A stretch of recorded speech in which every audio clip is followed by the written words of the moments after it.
Hello everyone, myself Dr. Primrita Vikal, Assistant Professor of Botany from SRK Government PG College, Rasamand. Today we will study about the respiration in plants. In this video we will study what is respiration and how respiration is different from photosynthesis. Now what is respiration? Respiration is a vital process and is primarily an energy yielding process. Here, high energy rich compounds, generally carbohydrates or proteins or lipids, are broken down into simple substances and large amount of energy is released. So, respiration is a catabolic, energy yielding, means exothermic and oxidative process.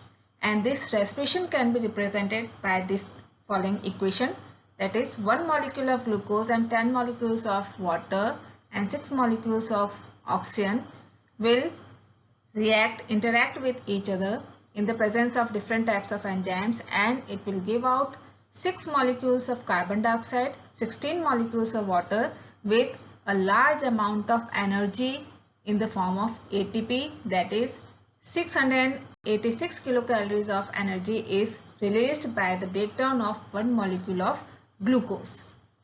तो यहाँ पे हम इसको समझ सकते हैं कि respiration एक बहुत ही जरूरी प्रक्रिया है जो कि यहाँ पे कॉम्प्लेक्स कंपाउंड्स जो हैं यानी कि कार्बोहाइड्रेट्स, प्रोटीन्स और लिपिड्स जो है ब्रेक होकर के सिंपल सब्सटेंसेस में कन्वर्ट होते हैं और इसी ब्रेकडाउन के दौरान ये बहुत सारी एनर्जी भी रिलीज करते हैं।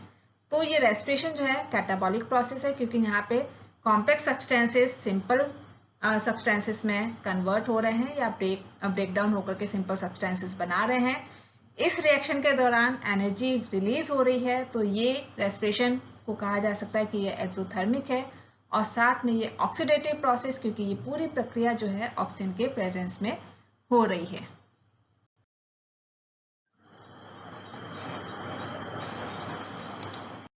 Now the difference between photosynthesis and respiration. प्रकाश संश्लेषण और श्वसन में अंतर।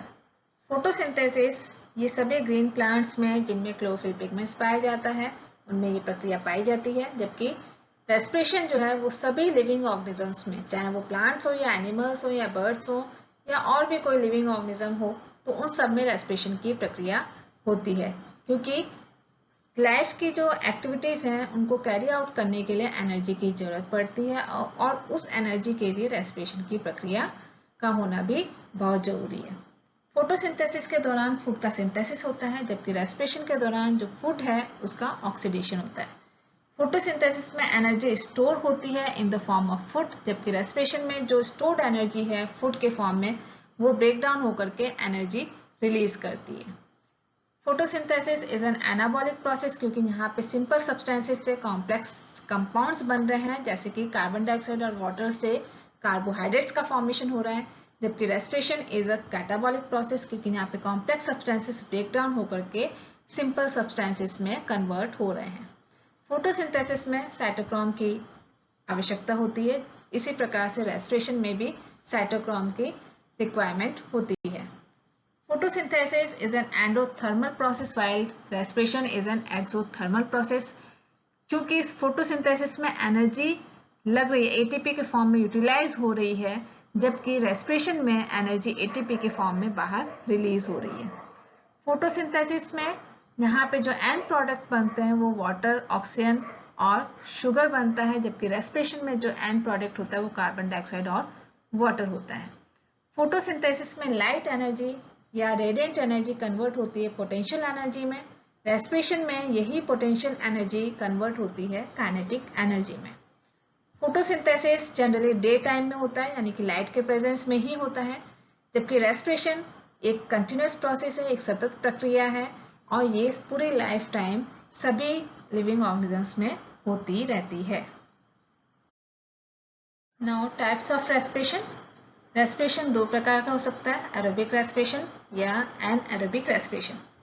एरोबिक रेस्पिरेशन ऑक्सीजन के प्रेजेंस में जो रेस्पिरेशन की प्रक्रिया हो रही है उसे एरोबिक रेस्पिरेशन कहा जाएगा।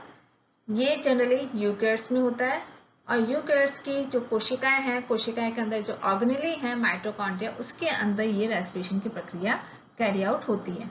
यहाँ पे फूड मॉलिक्यूल्स कंप्लीटली ऑक्सीडाइज होकर के कार्बन डाइऑक्साइड और वाटर में कन्वर्ट हो जाते हैं और साथ में एनर्जी भी रिलीज करते हैं।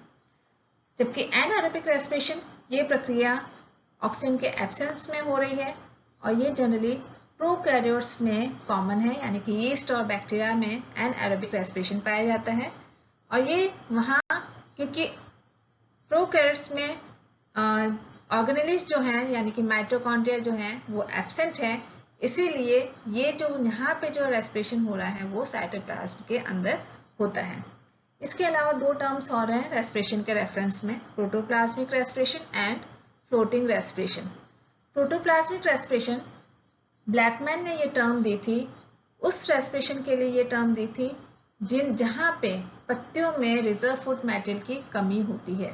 तो वहाँ पे मीन्स स्टार्व्ड लीव्स, जो लीव्स में फूड की कमी होती है, तो वहाँ पे जो रेस्पिरेशन के दौरान वो कार्बोहाइड्रेट के बजाय प्रोटीन्स को as a respiratory substrate use करके एनर्जी रिलीज करते हैं।